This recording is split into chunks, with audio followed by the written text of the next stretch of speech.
What's going on, y'all? So first off, I have to say thank you to everyone that has viewed my videos thus far. Once again, the love and support that you guys have shown me thus far has been really, really amazing. It means the world to me, and I just want to thank you guys so much for it. So in my previous video, I spoke on how things were at high school, and so in this video, I'm going to go into how things were during my high school years at church and at home. So as I previously stated in my first video, I absolutely loved praise and worship. Praise and worship was my favorite part of church.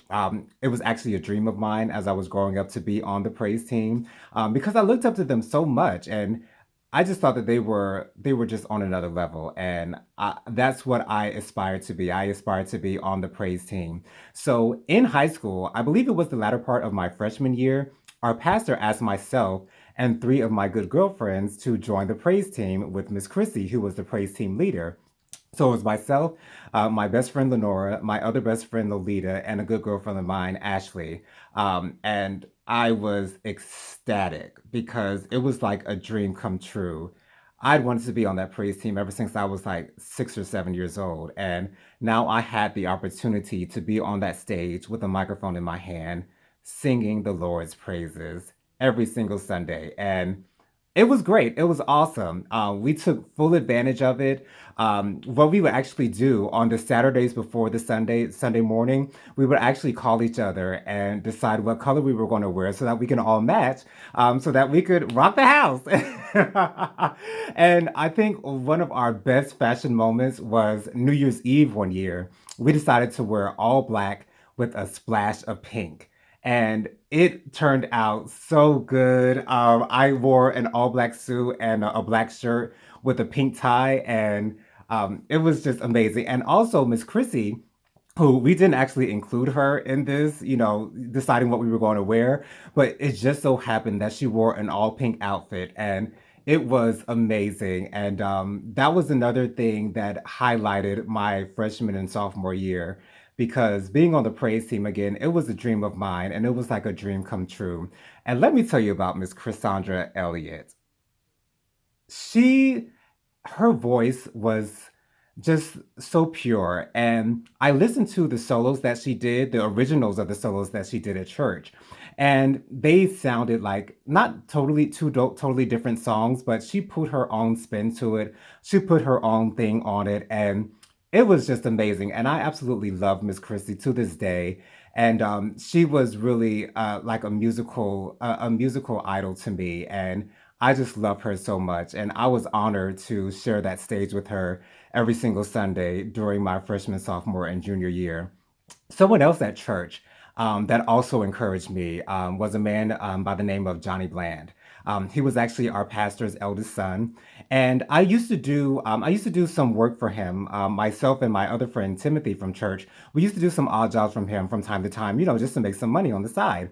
And one day, after we had finished work, me, Mr. Johnny, and Timothy, we were sitting in this car, and he said these words to me. I'm just paraphrasing. He said, "You're not a punk. You're still a man. You are still a man. You are not a punk. You're not a sissy. You are still a man." And for him to say that to me at a time where I really was not sure of what my sexuality was, but to hear that from him at a time where I had an idea of what it was, to hear that encouragement from him, to hear that although, yes, I might have been gay, but that does not diminish my manhood, meant the world to me. And to hear that from someone who I looked up to so much, because Mr. Johnny is a great man. He is a working man. He is going to have a job at the end of the day. So for me to look up to him and for him to say that to me meant the world to me because I never talked to anyone really about my sexuality up to that point. And so for him to see that in me and to encourage me and lift me up was really amazing. Now at home, things were okay. You know what I'm saying? Like I always had a loving family, but I really did not spend that much time at home because I was doing all these extracurricular activities. We had band practice, I believe, 3 or 4 days out of the week after school, and then I had gospel choir practice on Mondays. So I honestly only went to home. I only went home right after school, maybe one day out of the week. So I honestly didn't really spend that much time at home. And during my freshman year at high school was my sister's freshman year in college. So my sister had left the nest. And As I told you before, my sister and I really did not get along growing up. However, when she went to college, I started to miss her like crazy. And that is really when our relationship began to come together. And that's when we began to come so much closer. Janet Jackson has this song, You Don't Know What You've Got Until It's Gone. And that is so true in the case of myself and Jennifer. I actually used to lay in her bed. I used to sleep in her bed sometimes because I missed her that much. And so high school was also the time that I truly began to realize that I was probably a gay man. What brought this to my attention was the fact that I started watching football. Now, before high school, I did not pay any attention to football whatsoever. The only sport that I really watched was tennis to watch Venus and Serena, but I never got into football whatsoever. However, in my freshman year, when I joined the marching band, we went to all of the football games. So we actually had to pay attention to the football games because anytime our team made a touchdown, we would have to play the fight song. So I thought, hey, this is actually a pretty good game. So I started to watch the NFL.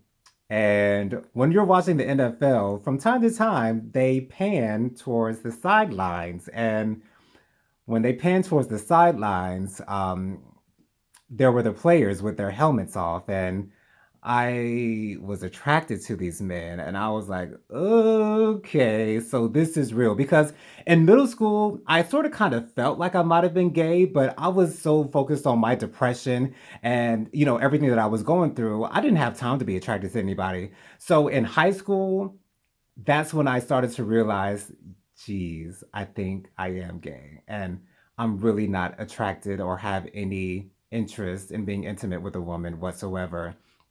And that was the time that I decided, okay, so how am I going to work this out for the rest of my life? And that's when I began to think that I could find what they call a beard, which is a woman who can cover up the fact that a man is gay just for a show or just for the outside world. So I thought at that time in high school that maybe I can find a woman who will be okay with the fact that I'm attracted to men. Didn't even think about being intimate with her whatsoever. I didn't think what that part of a relationship would be like. I just needed a body, a woman to be my beard.